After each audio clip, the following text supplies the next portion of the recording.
Telugu PMC ప్రేక్షకులకు స్వాగతం. Hi friends, మీరు గనక ఇప్పుడే మా ఛానల్కు వచ్చినట్లయితే మా ఛానల్ని సబ్స్క్రైబ్ చేసుకోండి. సబ్స్క్రైబ్ చేయడంతో పాటు పక్కనే ఉన్న బెల్ ఐకాన్ని క్లిక్ చేయండి. మా టీవీలో రీసెంట్గా స్టార్ట్ అయిన సీరియల్ బ్రహ్మముడి సరికొత్త కథా అంశంతో ఈ సీరియల్ మన ముందుకు వచ్చింది.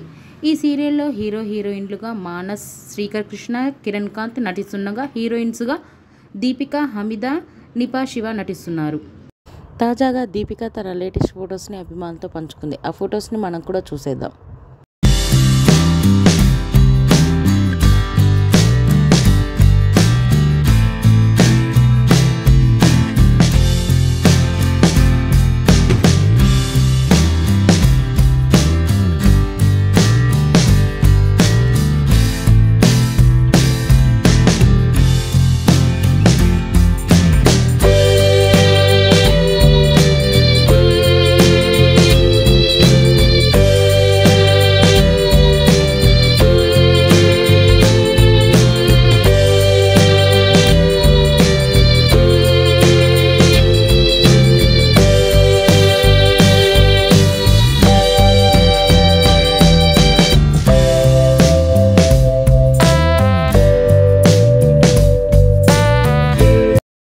ఈ వీడియో మీకు నచ్చినట్లయితే లైక్ చేసి మరిన్ని టాలీవుడ్ లేటెస్ట్ అప్డేట్స్ మిస్ అవ్వకుండా చూడాలంటే తెలుగు పిఎంసి ఛానల్ను సబ్స్క్రైబ్ చేసుకొని పక్కనే ఉన్న బెల్ ఐకాన్ని క్లిక్ చేయండి.